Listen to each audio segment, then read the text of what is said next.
गांव की सुबह थी। सब कुछ शांत था। गाय जैसे हर रोज नदी के किनारे पानी पीने गई, लेकिन अचानक उसका पैर फिसला और वो तेज बहाव में बहने लगी।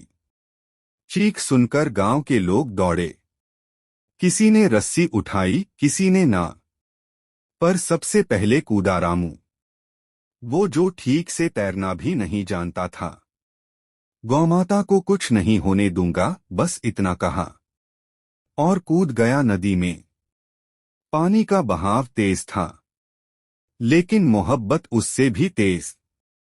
आखिरकार सबने मिलकर उसे बचा लिया।